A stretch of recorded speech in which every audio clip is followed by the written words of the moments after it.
Starting. Welcome everyone. Thank you for joining this session today. My name is Sandy Hertz. I'm an e-learning consultant and instructional designer, and I am passionate about everything open education, open education resources, and global collaboration. Today I'm going to have a conversation about open education and open education resources with David Porter from Simon Fraser University in British Columbia, Canada.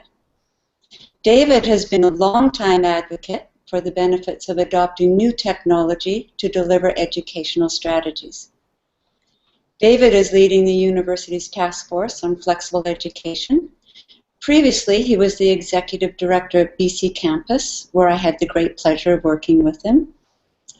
BC Campus is a public agency that works with BC's universities and colleges to explore innovative uses of technology. While at BC Campus, David promoted the use of open educational resources, including the establishment of Canada's first government-funded open textbook program.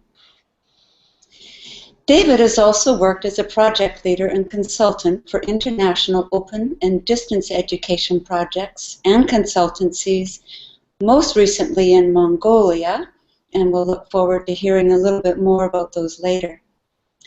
So hello, David. Welcome. Thank you for taking the time to talk with us today. Hi, Sandy. My pleasure. Looking forward to the conversation.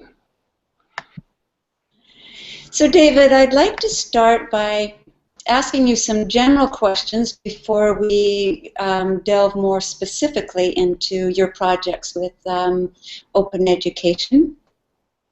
Can you tell us what you see as being the big issues for education and development?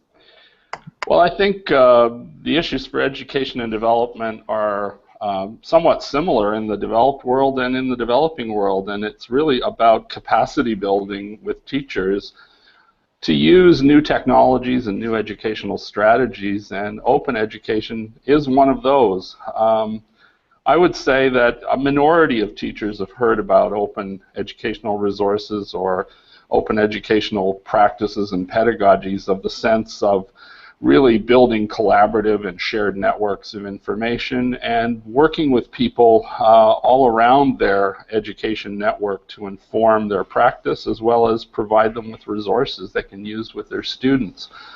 I think that for the most part many teachers think within the building where they do their work, and that's quite natural, and I think what we really need to do is to help them to build a bigger network and cast a wider net. And build some capacity for them to understand how to use freely available resources themselves and how to promote their use with their students. So I think capacity building remains one of the biggest issues still in education worldwide. Absolutely. And so that's one of the reasons for this interview and for the project that we're doing, exploring open education, and the 5-day course we're doing on that topic is to try and increase awareness. So where do you think an open strategy, open practices, and OERs intersect with what the perceivable needs were? Yeah, I think that most recently I've been working in a couple of projects overseas, Mongolia primarily, and I'll just use it as an example of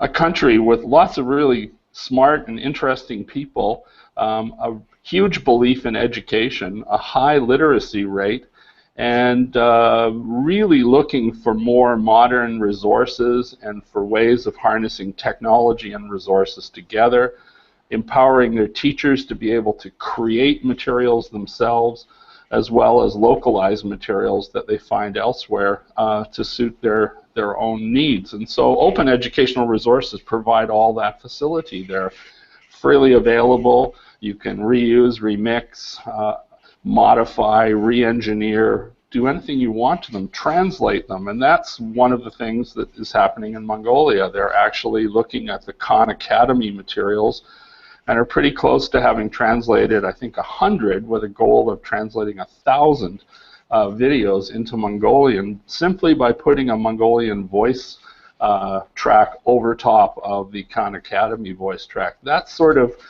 utility built into open educational resources and permitted by the license is a hugely enabling strategy. But at the same time, they're not just depending on resources from the developed world to do that. They're also building their own. So they're building their own Mongolpedia and doing things like that, where they're building language courses and history courses that are openly licensed and available across the country, because they see that it's not really a culturally positive experience to keep using resources coming from outside the country. They need to be able to build some resources themselves and build them in such a way that they fit with their culture and history. And so the whole OER movement is all about facilitating the building of resources and the sharing of resources and making them cheaply and freely available to everyone. So that's one place where open intersects with a country's needs. Yeah, thank you. And you've been involved with the research team in Mongolia. Are there some other projects you're involved in as well? Yeah, there's a large project that's actually funded in part by the Canadian government. The Canadian International Development Research Center, which is based in Ottawa, funds a lot of research in the developing world in science, technology, health, agriculture. And they're funding a project right now on research on open educational resources for development in the Global South. So Global South being defined as countries that are in a developing state, generally south of the equator. So you were looking at parts of Asia, parts of South America, parts of Africa.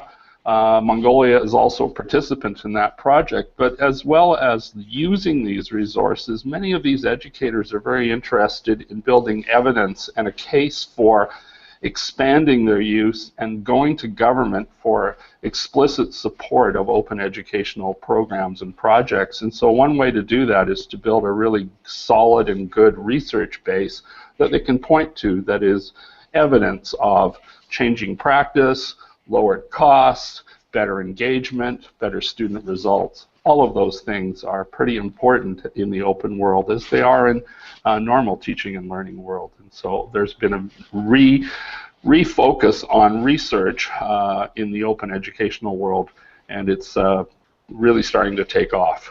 The OER hub at the Open University in the UK is another group that are looking at solid evidence-based research that they can use to support and promote the use of OER as a strategy across basic and higher education. So I've been involved in one of those research projects as a consultant to the Mongolian research team too.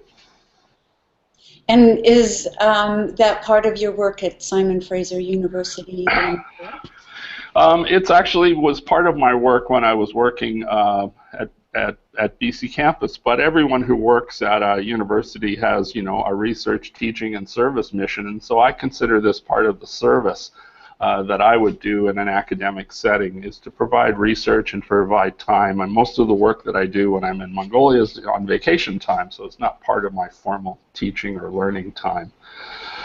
But another project that I'm involved with demonstrates yet another use of open educational resources, and that's the Open Education Universitas Network. 35 universities worldwide have established a partnership to look at how open educational resources that are freely available on the web can be configured into courses and programs that students can take for no cost, and then bring their learning to a university who is a part of the network to have it credentialed for a low-cost fee, either through prior learning assessment or a challenge exam. And so that's the missing link in the MOOC phenomenon right now, is how do you credential the learning that you've done on your own on the open web. And so these universities have banded together to say, we think we can solve that by building open educational resource-based courses that match with our programs that we can credential if you can meet our standards. And so they're trying to provide free access and low-cost evaluation. That's another strategy enabled by open that'll be big in the developing world.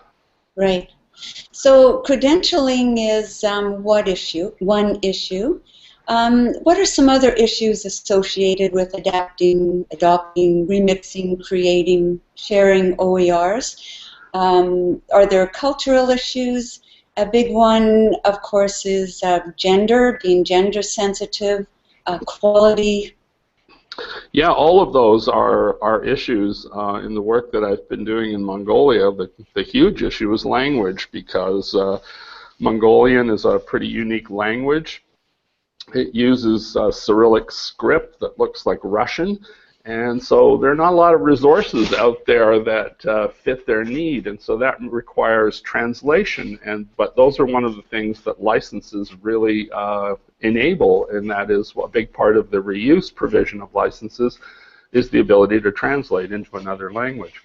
So the kinds of partnerships they've built, like with Khan Academy, is one way forward. The other way forward is to build your own resources that meet your own local and cultural needs, and that takes money.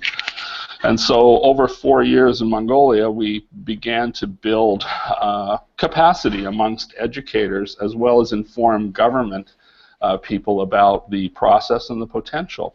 And so they've gone from ground zero to now a state where they have a wonderful program called One Mongolia, Open Network for Education Mongolia, one.mn. And you can see the results of some of their work there, and it's been government funded. So funding is an issue when you have to localize materials in a language or a cultural tradition that isn't based on English. And the other is simply the cultural fit. So localization is a huge issue when you begin to use open resources in new or different locations than they were intended. So the license permits the remix, but of course it takes effort to make it happen. So localization is a huge issue. Yeah, and so where to next? What new ideas do you think you have?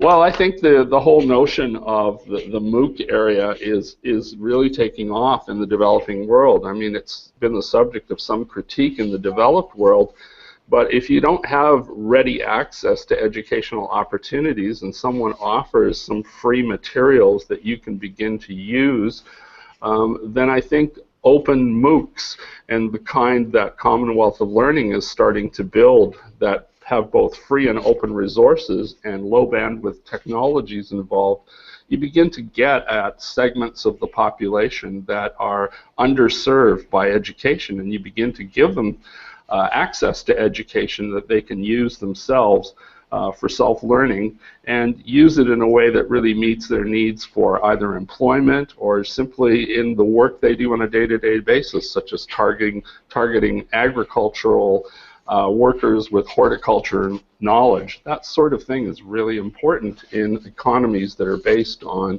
agriculture, and be able to get it directly to them in an open format using low bandwidth cell phones is a really cool idea. So I'm very supportive of those kinds of initiatives and finding what the limits are to that type of learning and building and how you would design for those environments effectively. Well, absolutely. Your research and raising awareness is going to go a long ways to making open education a reality. So I want to thank you for taking the time to talk with us today and for all your efforts in trying to make open education more widely available. Thanks, Sandy, and I'm a total believer in open ed, and I think the path is up from here. It continues to go upwards. Yeah, I agree with you there. Thanks so much, David. Take care. Bye for now.